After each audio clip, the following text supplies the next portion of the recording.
Hello guys, आज हम देखने वाले हैं अपनी एसएससी सीजीएल प्रीलिम्स की जो मॉक टेस्ट सीरीज है उसके मॉक टेस्ट 5 के सॉल्यूशन को हम आज देखने वाले हैं। Question number 1, select the most appropriate synonym of the bracketed word in the following sentence to fill in the blanks. During COVID times, many organizations made sentimental appeals to raise funds for migrant workers. Corona के time पे बहुत सारे organisation से लोगों से sentimental appeal की थी, emotional appeal की थी कि वो जो माइग्रेंट वर्कर्स हैं उनके लिए धन जुटाएं। तो हमें सेंटिमेंटल का सिनोनिम देखना है। तो सबसे पहले सेंटिमेंटल का मीनिंग क्या होगा? इमोशनल। हम अक्सर बोलते हैं कि भाई क्यों सेंटिमेंटल हो रहा है, क्यों सेंटिव हो रहा है, तो इसका मीनिंग होता है इमोशनल। तब हमें इसके ऑप्शंस दिए हुए मॉक किस क्या होता है? एक्सट्रीमली इमोशनल पर्सन, और कोई व्यक्ति जो मौकिस वे में बिहेव कर रहा हो। सेकेंड ऑप्शन क्या है? सिंसियर क्या होता है? जो अपना काम पूरा ईमानदारी और मेहनत से करे, सिंसियर। तो सिंसियर तो यहाँ पे इसका कोई रेलेवेंस नहीं है। सिनिकल क्या होता है? सिनिकल एक ऐसा व्यक्ति जो सोचता है कि सभी लोग अपने स्वार्थ से प्रेरित है। कोई भी किसी भी काम को इसलिए करता है कि वो अपना सेल्फ बेनिफिट देखते हैं सबसे पहले। तो ये तो इसका आंसर बिल्कुल होगा ही नहीं। प्रैक्टिकल क्या होता है? जो व्यक्ति जिसको पता है कि रियल लाइफ में कौन सा तरीका काम करता है, वो थ्योरिस्ट नहीं है, वो थ्योरी के हिसाब से काम नहीं करता है, आइडियलिस्ट नहीं है वो बंदा। आइडियलिस्टिक क्या होता है? जो बंदा कि भाई ऐसा होना चाहिए, बट जो प्रैक्टिकल लाइफ में क्या दिक्कतें आती हैं, डिफिकल्टीज आती हैं, उनका उसे पता नहीं होता है। तो प्रैक्टिकल व्यक्ति कौन सा होता है? जिसको पता है कि काम करने का सही तरीका कौन सा है। तो ये भी इसका ऑप्शन नहीं हो सकता। तो इसका करेक्ट आंसर है ऑप्शन 1, मॉकिस। नाउ क्वेश्चन नंबर 2 बहुत ही सिंपल है, बट अक्सर फिर भी ऐसी वर्ड्स में कई बार हम गलत करते हैं। Select the incorrectly spelled word. First option क्या है? एक्सीड। एक्सीड क्या होता है? किसी भी लिमिट को क्रॉस करना, कि speed should not exceed 80 kilometres per hour on highway. Correct spelling is EXCEED। So this is correct spelling. Proceed, proceed means आगे बढ़ना। प्रो सीड स्पेलिंग सही है। सक्सीड, सक्सेस को हम कैसे लिखते हैं? SUCCEES। तो सक्सीड को कैसे लिखेंगे? SUCCEED। ये भी स्पेलिंग सही है। प्रॉब्लम है स्पेलिंग प्रीसीड की। प्रीसीड क्या होता है? PRECED। प्रीसीड मतलब किसी चीज को प्रीसीड करना, उससे पहले आना। तो इनकरेक्ट स्पेलिंग कौन सी है? Precede. Question number 3, identify from the given options the word which is similar in meaning to the following words. हमें क्या करना है? कई बार क्या होता है कि हमें सिनोनिम्स और एंटोनिम्स सोल्व करने होते हैं, उनके आंसर्स निकालने होते हैं, लेकिन हम कई बार अक्सर भूल जाते हैं कि सिनोनिम्स हो जाता है या एंटोनिम्स हो जाता है। तो हमें इस चीज़ को हमेशा ही ध्यान में रखना होता है। तो हमारा वर्ड है इक्वी वोकल। अब इक्वी वोकल का क्या मीनिंग होता है? अगर आपने मेरे इक्वी रूट वर्ड्स के वीडियो को देखा है तो आपको ये वैसे भी क्लियर होगा। इक्वी वोकल को हम कैसे रूट वर्ड्स में डिवाइड कर सकते हैं? Equi plus vocal. Equi means क्या होता है? बराबर। वोकल है यहाँ पे साउंड। सो इक्विवोकल एक ऐसा भी वर्ड होगा जिसके दो या दो से अधिक मीनिंग निकल सकते हैं, जो कंफ्यूजिंग होगा। क्योंकि दो से ज़्यादा दो मीनिंग होंगे तो कंफ्यूजिंग होगा, जिसका मीनिंग अनक्लियर होगा, हम समझ नहीं सकते कि उसका क्या मीनिंग है। तो ऑप्शन फर्स्ट, ये तो दिया हुआ है क्लियर, तो क्लियर तो सिनोनिम नहीं होगा, ये तो एंटोनिम हो जाएगा इसका। एम्बिगुअस क्या होता है? एम्बिगुअस मतलब अगेन कोई चीज़ में एम्बिग्यूटी है, अनक्लियर है, उसका मैसेज साफ नहीं है, अस्पष्ट है। तो ऑप्शन एम्बिगुअस। रिप्रेजेंटेटिव क्या होता है? कि ये मेरा रिप्रेजेंटेटिव है, किसी लीगल मैटर में या कोर्ट में ये व्यक्ति मेरे को रिप्रेजेंट करेगा, मेरे बिहाफ पे एक्ट करेगा। तो ये भी आंसर ऑप्शन नहीं हो सकता। बैलेंस्ड क्या होता है? मिला जुला, संतुलित। बैलेंस्ड को हम बेस्ट कैसे याद कर सकते हैं? वर्ड से संतुलित। तो ये भी इसका ऑप्शन नहीं हो सकता। तो इक्विवोकल का करेक्ट वर्ड क्या होगा? इसका सिनोनिम क्या होगा? एम्बिगुअस। Option number 2।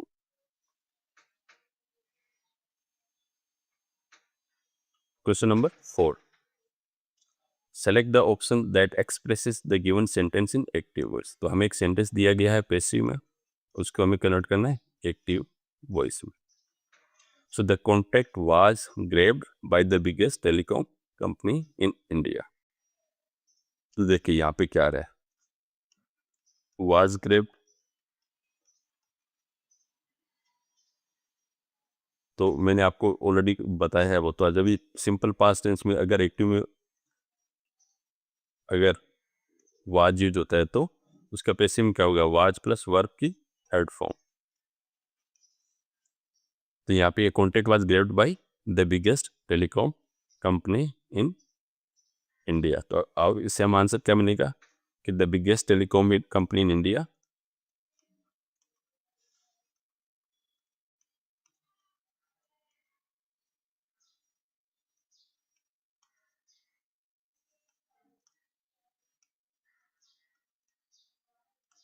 सिंस यहाँ पे वाज ग्रेप्ड है तो ये क्या आएगा ऑप्शन में, सिंपली ग्रेप्ड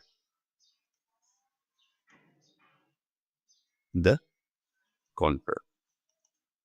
तो हमारा आंसर होगा क्वेश्चन नंबर ऑप्शन नंबर 1। अब अगर आप इसको एलिमिनेशन मेथड से भी कर सकते हैं कि जैसे इसमें क्या बोला है, the biggest telecom company in India will grab, will कैसे होगा, ये तो पास्ट टेंस की बात कर रहा है ना, ये किसकी बात कर रहा है, ग्रेप्स प्रेजेंट टेंस की बात कर रहा है, तो ये भी ऑप्शन नहीं हो सकता। ये हैज की बात कर रहा है तो ये भी नहीं हो सकता। तो हम इसको एलिमिनेशन मेथड से भी सॉल्व कर सकते हैं। नेक्स्ट क्वेश्चन, हमें एरर को आइडेंटिफाई करना है। Select the option that contains an error. इस सेंटेंस में कौन से पार्ट में एरर है वो हमें आइडेंटिफाई करना है। So no other place in this country is so better as Gulmarg Kashmir. तो हमें इसमें एरर पहचानना है। No other place in this country is so better as Gulmarg. तो यहाँ पे एरर किस में है हमें देखने से पता लगता है। क्या सेंटेंस का क्या मीनिंग बताना चाह रहा है, इसका ये मीनिंग बताना चाह रहा है कि भारत में कोई भी जगह है गुलमार्ग से बेटर नहीं है, उससे अच्छी नहीं है। तो हमें जब दो लोग कंपैरिजन ऐसा यूज होता है तो क्या वर्ड यूज होना चाहिए, एज गुड एज, कि no other place in the country is as good as Gulmarg. तो इस हिसाब से इसमें एरर है। या फिर हम और क्या कर सकते हैं, अगर एज गुड एज नहीं है तो हम इसको क्या यूज कर सकते हैं, बेटर देन।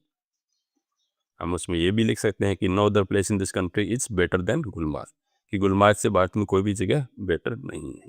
तो ऑब्वियसली हमारा एरर किस में होगा, सो बेटर एज, ये हमारा एरर होगा।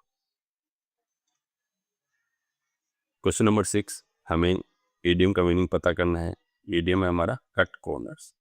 सो कट कॉर्नर्स का मैंने आपको बताया है, अक्सर ईडियम में कई बार क्या होता है कि हम जो ईडियम के वर्ड होते हैं उससे हेल्प ले सकते हैं, कई बार नहीं भी मिलती है। तो बेटर यही होना चाहिए कि आप ईडियम का एग्जैक्ट मीनिंग लर्न ही कर लें। सो कट कॉर्नर्स क्या होता है कि कोई भी काम होता है, do something in easy way. Easy way कैसे हो सकता है, बाय कटिंग कॉस्ट। अगर आप कोई बिल्डिंग बना रहे हैं तो आपने चीप मटेरियल यूज कर लिया है, या फिर अगर कोई गवर्नमेंट की कोई रेगुलेशन है तो आपने उसमें किसी को ब्राइब देके, घूस देके उसको काम जल्दी करवा लिया है, इसको बोलेंगे कटिंग कॉर्नर्स। लेकिन कटिंग कॉर्नर्स के कई बार नुकसान भी हो जाते हैं, क्योंकि कटिंग कॉर्नर्स में पूरी प्रोसीजर्स फॉलो नहीं हो सकती, तो लॉन्ग टर्म में क्या होता है, हमें लॉस भी हो सकता है। जैसे यहाँ पे हमने चीप मटेरियल यूज किया है और बिल्डिंग खड़ी कर दी, तो बिल्डिंग क्या हो सकती है, कोलैप्स हो सकती है, किसी दिन गिर सकती है। तो कट कॉर्नर्स का आंसर क्या होगा, कंप्लीट वर्क। कंप्लीट वर्क तो आप अच्छे से भी कर सकते हो, इजी तरीके में भी कर सकते हो, हार्ड तरीके से भी कर सकते हो। Find a suitable place, no. Clear a space, no. तो इसका करेक्ट आंसर होगा do something in an inexpensive and easy way.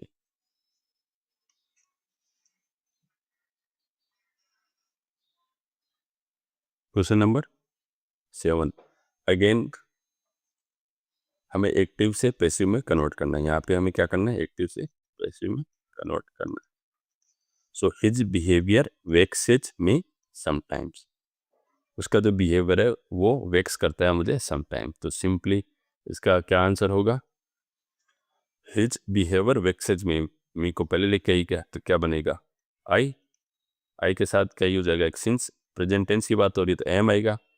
I am sometimes vexed by his behaviour. तो अब देखते हैं ये कहाँ पे ऑप्शन दिया हुआ है। So option 3 is our correct answer. अब इसको एलिमिनेशन मेथड से कैसे लर्न कर सकते हैं कि ही इज बीइंग आ रहा है, तो बीइंग कब आएगा? जब यहाँ पे कंटिन्यूस टेंस हो, तो ये तो हो नहीं सकता। समटाइम्स ही वेक्सेस मी, ही कैसे, मी कैसे आएगा? मी तो पहले आएगा ना इसमें, तो ये ऑप्शन भी सही नहीं है। हिज बिहेवियर इज वेक्स्ड, ये तो सेंटेंस का कोई मीनिंग ही नहीं बन रहा है। So correct answer is option number 3। Active and passive के जो क्वेश्चन है फ्रेंड्स, वो मेरी नज़र में सबसे इजीएस्ट क्वेश्चन है। इनके अंदर तो आपको एक भी गलत नहीं होना चाहिए, और एट मोस्ट इसके अंदर गलती की गुंजाइश है 1/10। 10% से ज़्यादा गलती की गुंजाइश इसके अंदर होनी ही नहीं चाहिए। ये फ्री के मार्क्स हैं, ये आपको लेने ही होते हैं। Question number 8, select the most appropriate meaning of the given idiom. Idiom है ए डाइम ए डजन। अब फ्रेंड्स यहाँ पे आपको जैसे इसके रूट वर्ड्स क्या है वो हेल्प कर सकते हैं। तो यहाँ पे डाइम है, डाइम क्या होता है? क्योंकि ज़्यादातर जो इडियम्स हैं, सिंस इंग्लिश लैंग्वेज यूरोपियंस की है, ब्रिटिशर्स की है, फिर यूएसए में भी यूज होती है, तो वहीं की लोकल लैंग्वेज से ही ये इडियम्स बने हुए हैं। तो कई बार हमें इन वर्ड्स का नॉलेज हेल्प कर सकता है। तो डाइम का क्या मीनिंग होता है? यूएसए में क्या मीनिंग होता है? 10 सेंट्स, $1 का 10वां हिस्सा। ए डजन, डजन हमें पता ही होता है 12। तो a dime a dozen means 10 cents में कोई चीज़ें 12 आ सकती हैं। तो इसका क्या मतलब होता है?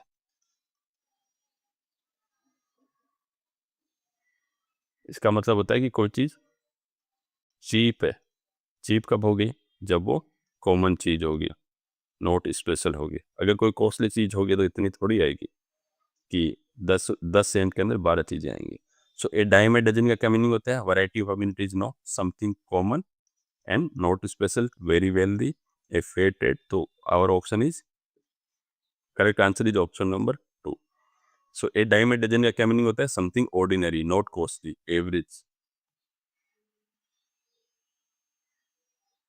Question number 9, select the most appropriate option to substitute the underlined segment in the given sentence. She believed she had been blamed for the mistakes of others for what happened. उसको ऐसा लगता है, वो ऐसा मानती है कि दूसरे लोगों की गलतियां उसके सर पे डाल दी गई है। तो इस blame for the mistakes of others, इसकी जगह हम क्या सब्स्टिट्यूट कर सकते हैं? ऑप्शन नंबर है मेड स्केप्टिक। स्केप्टिक मैंने ऑलरेडी आपको बताया था। स्केप्टिक क्या होता है? संशयवादी। देखिए फ्रेंड्स, ये जो वर्ड्स हैं स्केप्टिक, ये हम लास्ट वीडियो में देख चुके हैं, इस वीडियो में भी, या उससे पहले वीडियो में भी देख चुके हैं। जैसे ये वर्ड है सेवेज है, तो ये वर्ड्स क्या होते हैं? अक्सर रिपीट होते हैं। ये क्या सेगमेंट सब्स्टिट्यूशन में आ जाएंगे, सिनोनिम्स में आ जाएंगे, वन वर्ड सब्स्टिट्यूशन में आ जाएंगे। इसलिए आपको बार बार रिपीटेटिव इनकी प्रिपरेशन करने की जरूरत है। सो मेड ए स्केप्टिक, संशयवादी, जो हर चीज़ को डाउट करता है, उसको लगता है कि जो भी कोई स्टेटमेंट दिया गया वो फॉल्स है, सही नहीं है। तो ऐसा तो यहाँ पे कुछ इसका मीनिंग नहीं बन रहा है, ये तो ऑप्शन हो नहीं सकता। Was made a scapegoat. Scapegoat क्या होता है? स्केपगोट होता है बलि का बकरा। अगर आसान भाषा में अगर आपको लर्न करना है तो स्केपगोट क्या होता है कि किसी और ने गलती की है, वो किसी दूसरे के नाम पे मर दी गई है, उसको हम बोलेंगे स्केपगोट। तो यही यहाँ पे ऑप्शन करेक्ट ऑप्शन होगा, क्योंकि यही इसका मीनिंग है कि blame for mistakes of other. गलती किसी ने की और उसको स्केपगोट बना दिया गया। मेड ए स्पिंस्टर, स्पिंस्टर तो होता है यहाँ पे इररिलेवेंट है। स्पिंस्टर का क्या मीनिंग होता है? Old woman who has not married, जिसने शादी नहीं की है। जैसे शादी की एज महिलाओं के लिए 18 साल है, कोई औरत 30-35 साल की भी हो जाएगी, शादी की एज से आगे निकल जाएगी, फिर भी वो शादी नहीं करेगी, तो उसको क्या बोलेंगे? स्पिंस्टर। तो ये ऑप्शन तो हो नहीं सकता। और मेड ए सेवेज, सेवेज क्या होता है? बर्बर, क्रूर, क्रूअल।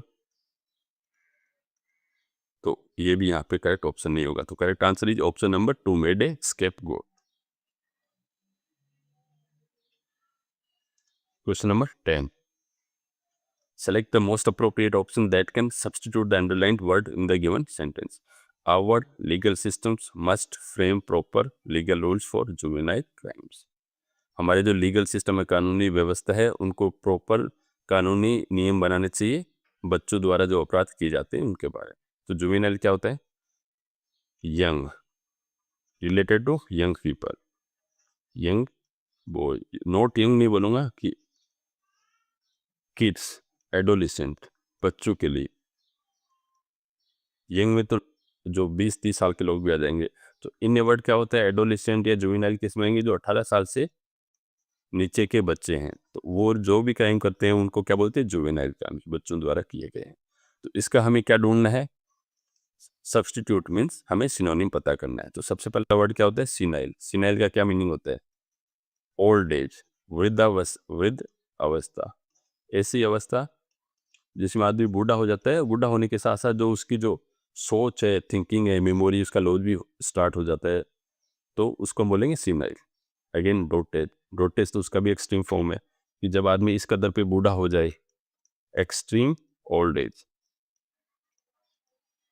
आदमी इतना बूढ़ा हो जाए कि अपनी जरूरत के काम है, डेली रूटीन के काम है, वो भी खुद नहीं कर पाए, उसकी मेमोरी भी लॉस हो जाए, तो उसको हम बोलेंगे डोटेज। थर्ड ओल्ड अपने आप में है।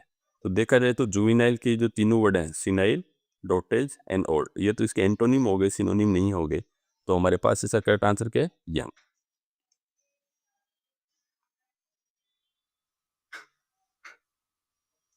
Okay, question number 11, select the most appropriate meaning of the given idiom, hit the nail on the head. अब इसका मीनिंग क्या होगा, hit the nail on the head क्या होता है, इसका मीनिंग होता है कि अगर आपको कोई, जैसे फॉर एग्जांपल कोई फैक्ट्री है या फिर कोई समस्या है, कॉम्प्लेक्स प्रॉब्लम है, तो कुछ उसमें आपको समझ में नहीं आ रहा है कि ये प्रॉब्लम क्यों हो रही है, तो उसके अंदर आप एग्जैक्टली उसको आइडेंटिफाई कर लेते हो, प्रॉब्लम, आइडेंटिफाई द प्रॉब्लम, कि इसके कारण हमें दिक्कत आ रही है, तो उसको भी हम hit the nail on the head बोल सकते हैं। या फिर अगर किसी ने आपने कुछ पूछा और आपने एक्सप्लेन किया, उसको कैसे एक्सप्लेन किया, टू द पॉइंट, किसी ने किसी चीज़ का जवाब मांगा, आपको उसने इसका इतनी हाजिर जवाबी से उत्तर दिया कि वो एकदम टू द पॉइंट था, तो उसको बोलते हैं hit the nail on the head. जहाँ पे जरूरत थी वहीं पे हमने कील ठोक किया, मतलब जिस चीज़ में हमें जवाब देना था, परफेक्ट जवाब देना था, वही हमने जवाब दिया है। तो इसका करेक्ट आंसर क्या होगा, दे हैव एक्यूरेटली आइडेंटिफाइड और explained something. This is correct option, hit the nail on the head.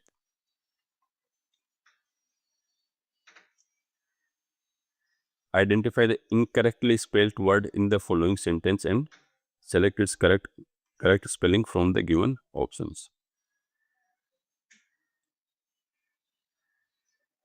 His acquaintance with the author led to many fruitful collaborations. Collaborations क्या होता है, जब कोई भी दो लोग मिलकर काम करते हैं, collaborations।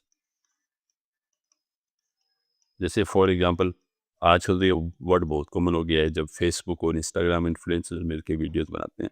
अदरवाइज पहले क्या होता था कि दो ऑथर मिलकर एक साथ बुक पब्लिश कर रहे हैं, उस बुक के दोनों को ऑथर हुआ करते थे, तो उसमें ये वर्ड कोलेब्रेशन यूज आता था। और ये वर्ड जहाँ स्पेलिंग मिस्टेक है वो है एक्वेंटेंस। अब एक्वेंटेंस की क्या मीनिंग क्या होता है, कि किसी को हम जानना, जिससे परिचय हो, जिसको हम जानते हैं, जानते हैं, बट उसको हम अच्छी तरीके से नहीं पहचानते। जैसे हमारे फैमिली एंड फ्रेंड्स होते हैं, उनको हम हर चीज़ जानते हैं उनके बारे में, बट कोई लोग हैं जिसको हम पहचानते हैं, बट उनका क्या रियल नेचर क्या है, ट्रू नेचर क्या है, वो हम नहीं जानते। ऐसे लोगों को हम बोलते हैं एक्वेंटेंस। तो इसकी स्पेलिंग, करेक्ट स्पेलिंग इसकी क्या होगी, ACQUAIN, एक्वेंटेंस, TANCE, एक्वेंटेंस। तो करेक्ट ऑप्शन क्या होगा, option number 2।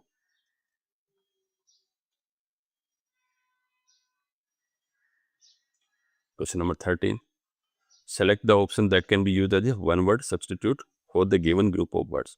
A person who is trained to travel in spacecraft। अभी कितना इजी वर्ड, कितना इजी क्वेश्चन, और मैं इतना इजी क्वेश्चन इसलिए उठा रहा हूँ कि प्रीवियस ईयर का क्वेश्चन है, लास्ट ईयर ही ये पूछा है एसएससी ने प्रीलिम्स में। तो एस्ट्रोनॉट हमें पता है अंतरिक्ष यात्री, और somebody who travels in space, वो अपना स्पेस सूट पहन के जाता है। तो करेक्ट ऑप्शन क्या होगा, एस्ट्रोनॉट। लेकिन हमें क्या करता है, जो कोई भी क्वेश्चन आता है तो उसको वही नहीं छोड़ना है, हमें क्या करना है, उसके रिमेनिंग ऑप्शंस को भी लर्न करना है, ताकि ये भी कहीं ना कहीं पूछे जाएंगे। सो एंथ्रोपोलॉजिस्ट क्या होता है, मनुष्य विज्ञानी या नृविज्ञानी। एंथ्रोपोलॉजी क्या होती है, एक ऐसी साइंस जिसमें हम मनुष्य के बारे में पढ़ते हैं, मनुष्य के होलिस्टिक डेवलपमेंट में कि कैसे ग्रोथ हुई। सबसे पहले हम उसका इवोल्यूशन देखते हैं कि पहले मनुष्य चिंपैंजी और उन सब लोगों से कैसे जुड़े हैं, बंदर, और फिर उसके बाद में कैसे इवॉल्व हो के आज के दिन हम मनुष्य बन गए हैं, और फिर हमारी फिजिकल डेवलपमेंट क्या है, फिर हमारा सामाजिक रोल क्या है, उन सबको जो एक कॉम्प्रिहेंसिव पूरे तरीके से पढ़ता है उसको हम बोलते हैं एंथ्रोपोलॉजिस्ट। तो ये करेक्ट ऑप्शन होगा यहाँ पे नहीं। एल्केमिस्ट क्या होता है? एल्केमिस्ट होता है रसायन शास्त्री, जो अलग अलग रसायन्स हो गए, केमिकल्स हो गए, वो किस चीज़ पे कैसे रिएक्ट करते हैं उसको पढ़ता है, तो उसको बोलते हैं रसायन शास्त्र। बट एल्केमिस्ट का एक मीनिंग और भी आता है, कई बार हम बुक्स वगैरह पढ़ते हैं, जैसे पोलो कोएल्हो की फेमस बुक है द एल्केमिस्ट। तो द एल्केमिस्ट किसके लिए यूज होता है कि कोई ऐसा व्यक्ति जो किसी भी चीज़ को छूकर सोना बना देता है, तो उसको भी हम एल्केमिस्ट बोलते हैं। तो एल्केमिस्ट यहाँ पे करेक्ट ऑप्शन होगा नहीं। Option number 4 is curator. Curator क्या होता है? कोई भी म्यूजियम होता है, संग्रहालय होता है, तो उसका जो चीफ होता है, जो चीज़ों को मेंटेन रखता है, तो उसको हम बोलते हैं क्यूरेटर। संग्रहालय का अध्यक्ष को भी हम क्यूरेटर बोल सकते हैं। तो correct option is option number 1 astronaut.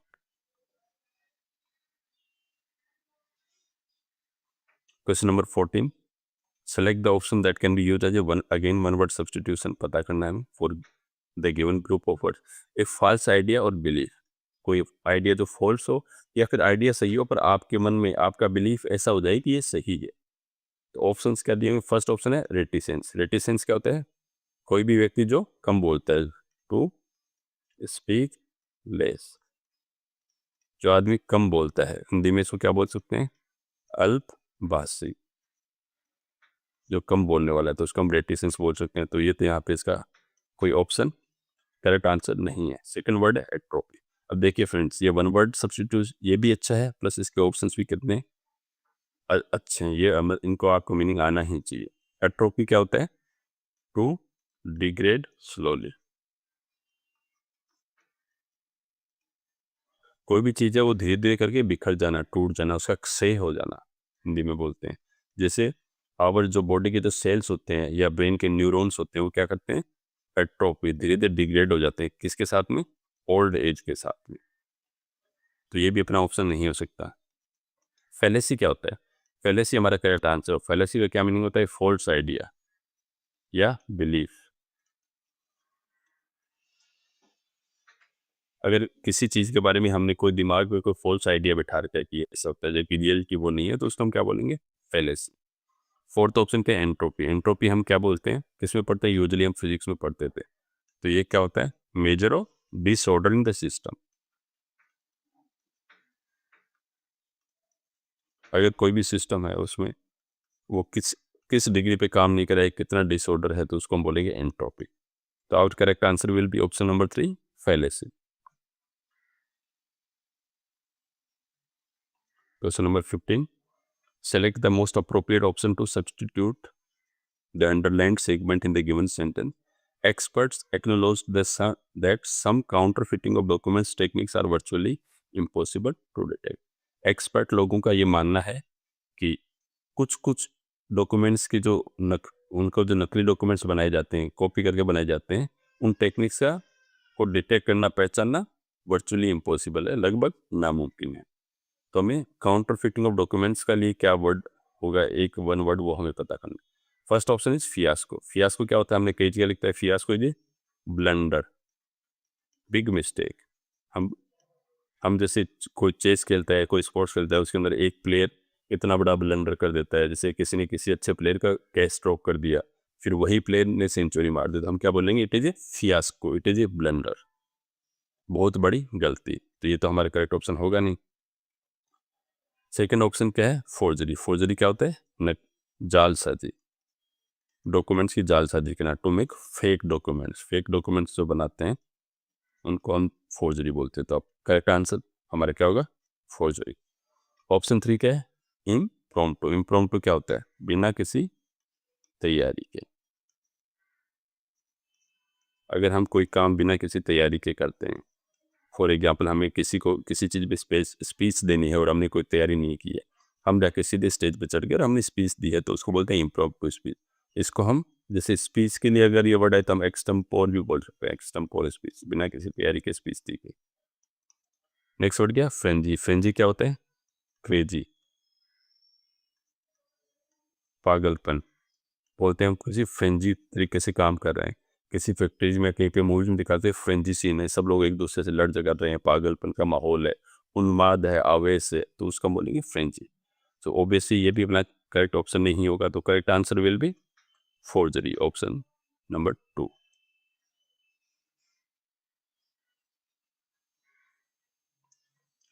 Question number 16. Select the option that can be used as again one word substitute for the given group of words. Fear of closed spaces. जो closed spaces हैं उनका डर क्या होता है? तो अगर आपने ये fear वाला वर्ड्स आपको अगर लर्न करने हैं तो मैंने एक फोबिया रूट वर्ड पे अलग से वीडियो बनाया हुआ है, उसके अंदर ये सारे फोबिया अलग से कवर हो रखे हैं और ये अक्सर 2 या 3 एग्जाम में से एक बार ये पूछे ही जाता है। तो सबसे पहला ऑप्शन है फोटोफोबिया। फोटो क्या होता है? फोटो क्या होता है? लाइट, जैसे फोटोन्स होते हैं लाइट में, प्लस फोबिया। फोबिया क्या होता है? डर। तो ऐसा व्यक्ति जिसको लाइट की सेंसिटिविटी है, एक्सट्रीम लाइट से वो डरता है, तो फोटोफोबिया। तो ये करेक्ट ऑप्शन होगा? नहीं होगा। सेकंड है ऑप्टोफोबिया। Opto plus phobia. तो ऑप्टोफोबिया क्या होता है? एक ऐसा व्यक्ति जिसको आंख खोलने से ही डर लगता है, उसको लगता है कि जैसे मैं आईज ओपन करूंगा मुझे कुछ न कुछ दिखाई देगा जो मुझे लाइक नहीं होगा। तो जिस बंदे को अपनी आईज ओपन करने से ही डर लगता है उसको हम बोलते हैं ऑप्टोफोबिया। तो ये भी हमारा करेक्ट ऑप्शन नहीं होगा। नेक्स्ट वर्ड क्या है? एगोराफोबिया। एगोरा क्या होता है? Open spaces. अब ओपन स्पेसेस हैं तो वो क्राउडेड भी हो सकते हैं, जैसे मार्केट प्लेस है। तो अगोरा प्लस फोबिया, तो ऐसा व्यक्ति जिसको खुली जगह जहाँ पे कोई लोग नहीं हो या फिर मार्केट बहुत ज़्यादा लोग हो उनका डर लगता है। अगर उसको लगता है कि ऐसी जगह कुछ इमरजेंसी होगी तो वो हॉस्पिटल नहीं पहुँच पाएगा या उसको कोई हेल्प नहीं मिल पाएगी, तो इसका मीनिंग होता है अगोराफोबिया। तो हमें तो पूछा है फियर ऑफ क्लोज्ड स्पेसेस, जबकि ये तो क्या हो गया, इसका एंटोनिम हो गया अगोराफोबिया। नेक्स्ट क्वेश्चन है क्लोस्ट्रोफोबिया। तो क्लोस्ट्रो का क्या मीनिंग होता है? क्लोज्ड स्पेसेस प्लस फोबिया का हमें मीनिंग होता है। तो इसका क्या मीनिंग क्या होगा? क्लोज्ड स्पेसेस का फियर। फॉर एग्जाम्पल कोई बंदा है वो लिफ्ट में नहीं जा सकता क्योंकि लिफ्ट क्लोज्ड रहती है, तो उसको उस चीज़ का डर लगता है, क्लोस्ट्रोफोबिया। तो our correct option will be option number 4। अब हम एक चीज़ यहाँ पे देख सकते हैं कि ऑप्शन नंबर 3 एंड 4 एक दूसरे के क्या हैं? एंटोनिम्स। ये ओपन स्पेसेस का फियर है, ये क्लोज स्पेसेस का फियर है। Question number 17। Parts of a sentence are given below in a jumbled order. Select the option that arranges the parts in the correct sequence to form a meaningful sentences. तो हम इसको कैसे कर सकते हैं solve? हम चलिए आज हम ऑप्शन से जाते हैं। फर्स्ट ऑप्शन है R, we communicate and connect, technology has revolutionised. Sentence में यहीं पे कंटिन्यूटी ब्रेक होगी, आर के बाद में पी में कोई लॉजिकल सेंटेंस है नहीं, कनेक्टिविटी नहीं है, तो ये ऑप्शन नहीं है सकता। Next option R P O Q, we communicate and connect technology, since R के बाद तो पी आ ही नहीं सकता, तो ये तो हमारा ऑप्शन ये भी सही नहीं होगा। Third option P, technology has revolutionised every aspect of our life, yes अभी तो ठीक है, क्यों? And it has transform the way we communicate and connect, तो ये अपने आप में एक सेंस बनाता है, तो this will be our correct answer. Option 4 क्या है? Oh, every aspect of our lives we communicate and connect, again sentence में कोई कनेक्टिविटी नहीं है, तो our correct answer will be option number 3।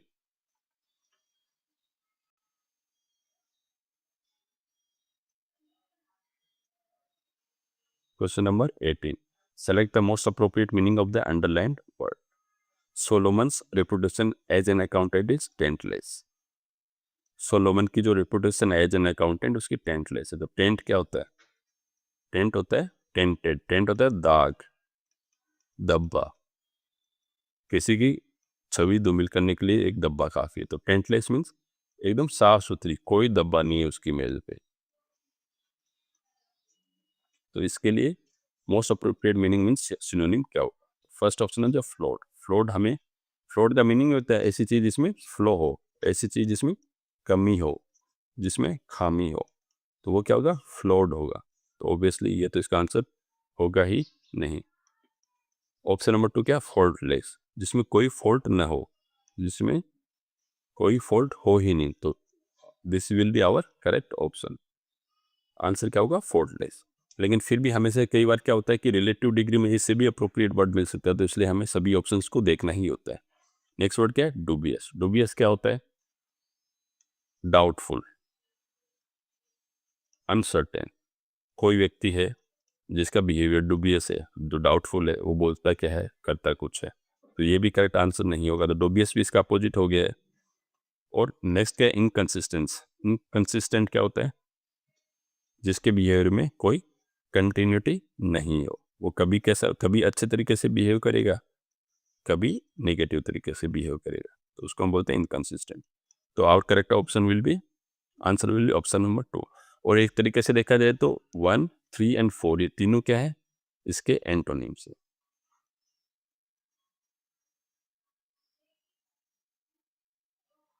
Question number 90, यहाँ पे हमें एंटोनिम पता करना है। वर्ड है हमारा मोनोटोनस। मोनोटोनस क्या है? कि कोई काम जो एक ही, कोई वर्ड या कोई भी एक्टिविटी जो एक ही स्पीड से हो रही है और इसलिए बोरिंग है, उसके अंदर कोई इंटरेस्टिंग थिंग नहीं है, अनइंटरेस्टिंग है वो, इसलिए वो बोरिंग है। जैसे हम एक लंबी स्पीच में जाते हैं, तो कोई स्पीच होता है, वो बंदा जो बोल रहा है वो सही है, लेकिन वो एक ही स्पीच पे बोल रहा है, उसके अंदर ना कोई वो इंटरेस्टिंग या कुछ कैप्टिवेटिंग स्टोरीज बता रहा है, तो वो मोनोटोनस है। तो इसका एंटोनिम क्या होगा? फर्स्ट वर्ड क्या है? टायरसम। टायरसम का खुद का क्या मीनिंग होता है? टायरसम मीन्स जो ऐसी चीज जो हमें टायर कर दे, टायरिंग कर दे, जो हमें थका दे, जो हमारी इंटरेस्ट की नहीं हो, डिसइंटरेस्टिंग हो। तो ये ऑब्वियसली इसका, ये तो सिनोनिम हो गया इसका, तो ये ऑप्शन हो नहीं सकता। अगेन टीडीएस, टीडीएस भी वही होता है, थका देने वाला काम, बोरिंग काम, अनइंटरेस्टिंग। तो टायरसम और टीडीएस तो दोनों सिनोनिम हो गए इसके। इनग्रोसिंग, इनग्रोसिंग क्या होता है? एक ऐसा काम जिसको करके आए कि बंदा इनग्रोस्ड हो जाए, उसमें ही खो जाए। जैसे हम अक्सर कोई भी मूवी देखने जाते हैं, तो मूवीज के टाइम पे हम कभी बोर नहीं होती, मूवी के अंदर ही खो जाते हैं, तो उसको बोलते हैं इनग्रोसिंग। तो ये होगा अपना करेक्ट आंसर। फोर्थ ऑप्शन क्या है? रेशनल। रेशनल क्या होता है? कोई भी व्यक्ति या कोई भी काम जो तर्क संगत हो, जो लॉजिक पे बेस्ड हो, उसको हम रेशनल बोलते हैं। लेकिन वो इसका तो वो एंटोनिम तो नहीं हो सकता, तो our correct option will be option number 3।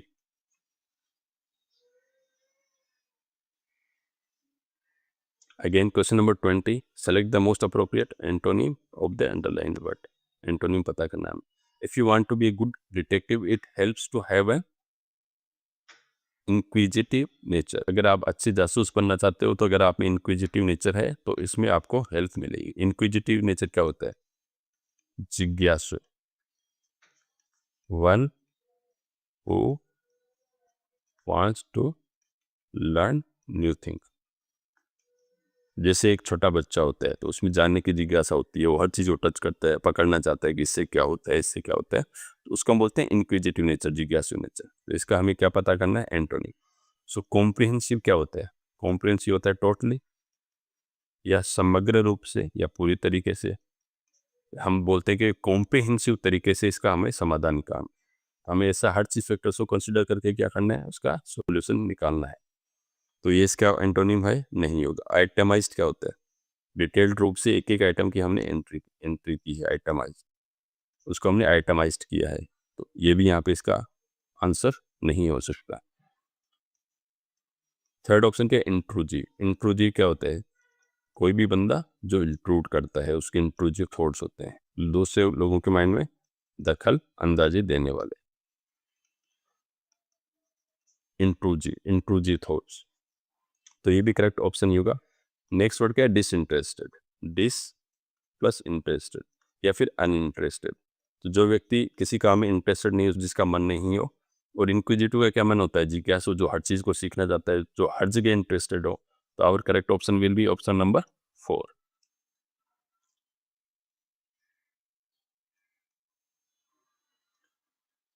Okay, अब हमारे कॉम्प्रिहेंशन में हम आ चुके हैं। In the following passage, some words have been deleted. Read the passage carefully and select the most appropriate option to fill in each blank. Appearances may not reveal the man. Appearances क्या होती हैं? जैसा बंदा दिखता है, बाहरी दिखावा, बाहर से कैसे दिखता है, बाहरी दिखावा। मे नॉट रिवील द मैन, आप लोगों को देख के उनको पता नहीं कर सकते कि वो किस प्रकार के व्यक्ति हैं।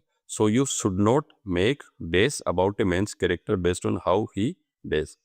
सो आप लोगों को उसको बारे में, कैरेक्टर के बारे में कोई जजमेंट नहीं करना चाहिए based on how he looks या how he appears. Okay, so correct option क्या होना चाहिए ऑप्शन नंबर 1 में?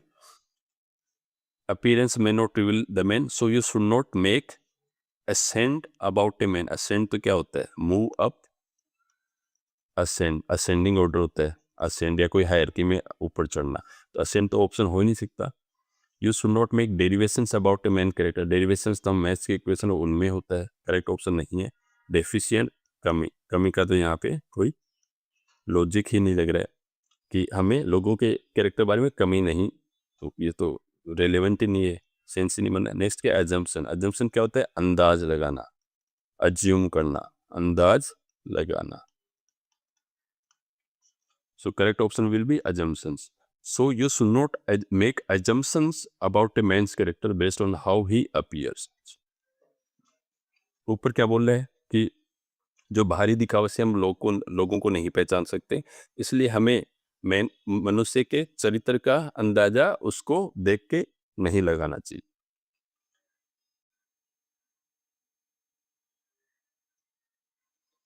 क्वेश्चन नंबर 22, ऑप्शन नंबर 2 में क्या आएगा? ब्लैंक नंबर 2 में क्या आएगा? So you should not make assumptions about a man's character based on how he admits तो relevance नहीं है। How he shows, okay, but shows तो incomplete है ना, shows himself है या how, ठीक है। glitters, no, glitters का भी सेंस नहीं होता। How he looks is perfect option for blank number 2 कि you should not make assumptions about a man's character based on how he looks. कोई व्यक्ति कैसा दिखता है बाहर से, उसको देख के हमें उसके कैरेक्टर, उसके चरित्र के बारे में अंदाजा नहीं लगाना चाहिए।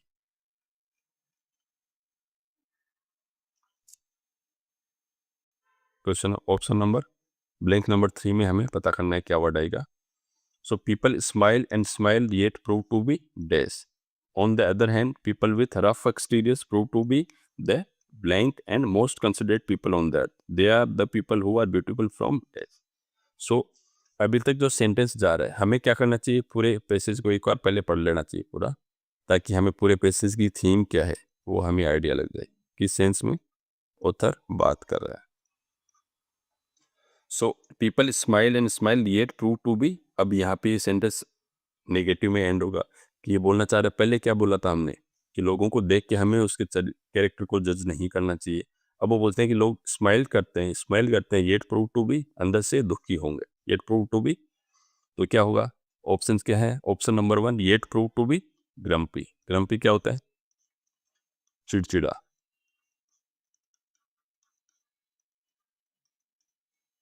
एंग्री, छोटी छोटी बात पे जो भड़क जाता है, या फिर जो हिंदी में एक जो वर्ड है जो सबसे रिलेवेंट है इसके लिए, वो होता है तुनक मिजाज, कि जो व्यक्ति जो अच्छे से पेश आता है कब भड़क जाएगा पता नहीं है। तो ये अभी तक लगता है कि ये हमारा करेक्ट ऑप्शन होता है। सेकंड वर्ड क्या है? एक्सटेटी। एक्सटेटी क्या होता है? जो एक्सट्रीमली हैप्पी होता है। एक्सटेसी क्या होता है? Feeling of great happiness. तो जो एक्सट्रीमली हैप्पी है तो वो तो इस सेंटेंस से मैच नहीं खाएगा कि पीपल स्माइल एंड स्माइल, लेकिन नेगेटिव साइड में नहीं जाएगा। जॉयफुल क्या होता है? हैप्पी, वो भी नहीं रहेगा। और स्पार्कलिंग का क्या मीनिंग होता है? शानदार। सो ये भी यहाँ पे मीनिंग रहेगा, तो correct answer will B grumpy. कि जो लोग हैं जो स्माइल करते हैं, स्माइल बाहर से लोगों को हंसते हुए दिखते हैं, लेकिन फिर भी वो क्या होते हैं? चिड़चिड़े होते हैं, तुनक मिजाज होते हैं।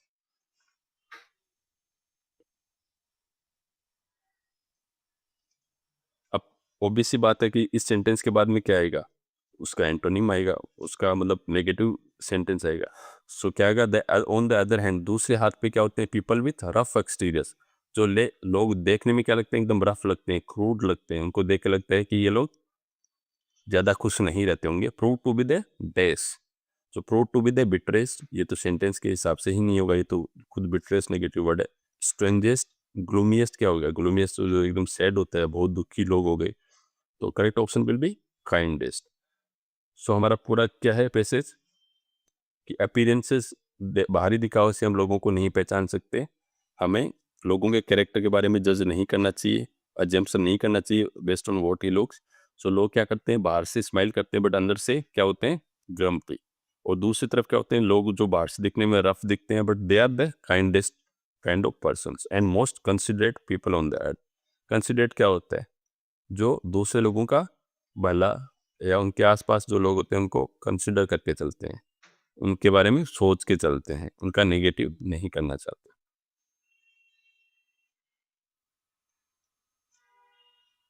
सो they are the people who are beautiful from within. Yes, ये आ सकता है, जो अंदर से ही खूबसूरत है। Personality, beautiful from personality, no. Within ज़्यादा रिलेवेंट है, ब्यूटीफुल फ्रॉम स्टाइल नहीं। ब्यूटीफुल फ्रॉम एक्सटीरियर, ये तो इसका एंटोनिम हो गया, अंदर से ही ये लोग क्या होते हैं, ब्यूटीफुल होते हैं, क्योंकि हम ऑलरेडी लिख रहे हैं कि they people are rough exterior. बाहर से तो रफ दिखते हैं ना, तो पर्सनैलिटी भी कैसे आएगा, नए स्टाइल होगी उनके पास, न वो बाहर से सुंदर होंगे, वो सिर्फ मन से सुंदर होंगे। तो correct option will be option number 1। तो फ्रेंड्स, यही थे आज के सॉल्यूशन। नेक्स्ट वीडियो में वापस मिलते हैं। Thank you.